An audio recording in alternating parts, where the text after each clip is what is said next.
again. Good to be with you. Bill Pfeiffer speaking from Marysfield. Do remember to subscribe and the like button if indeed you would like. Last week, my wife and I and my two granddaughters and son were walking down the main street in Newport, Rhode Island. We looked into a display window of a Christmas shop and couldn't believe our eyes. There in front of us was a complete nativity scene with dogs. Yes, dogs substituted for all the principles in the same. The shepherds were dogs, the kings were dogs, the angels were dogs, Joseph was a dog, Mary was a dog, and there lying in the manger, quite simply, Jesus was a dog. Heartbreaking, blasphemous, disgusting. We have created a culture, a society where anything goes, and to question it or to object is to be excommunicated from that society. In other stores, the words on t-shirts and jewelry and so on were suggestive and equally as offensive. We are living in a moral landslide, a values garbage dump, and to disagree is to be excommunicated. It is easy to fool the people, difficult to convince the people that they have been fooled, said Mark Twain. In his book Mere Christianity, C.S. Lewis, with brilliant insight and wisdom, writes, enemy-occupied territory. That is what the world is, as described by St. Paul in the Bible. Christianity is the story of how the rightful king has landed, you might say, in disguise, and is calling us all to take part in a great campaign of sabotage.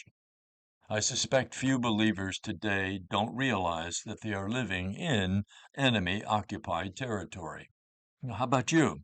Do you understand and realize, make real that so much of our world is living contrary to God's plan for that world, contrary to the teachings of his Son?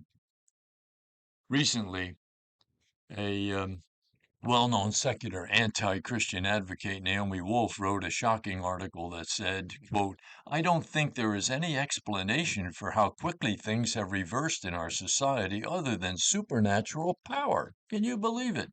Lady believing in supernatural power. Was Ms. Wolf writing about Satan? How else could things be reversed so quickly from a culture that was at least friendly to a belief in God, she writes, the Ten Commandments, the church, the synagogue, to a hostile power wanting to crush Christ, the church, and Judaism. Being just spiritual doesn't seem to work anymore, does it? This is what happens in a culture when people like bishops and priests and ministers and pastors and philosophers and psychologists and professors, presidents, government officials, the media don't say stop. Enough is enough. If you always do what you've always done, you always get what you always got. We are living in a moral landslide, a values garbage dump, and to disagree, again, is to be excommunicated from society.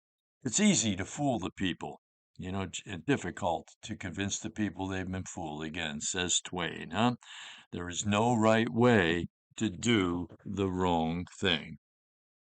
Isaiah Chapter 5, verse 20 to 21. Billy Graham used to quote this often. Woe to those who call evil good and good evil, who change darkness into light and light into darkness, who change bitter into sweet and sweet into bitter. Woe to those who are wise in their own sight.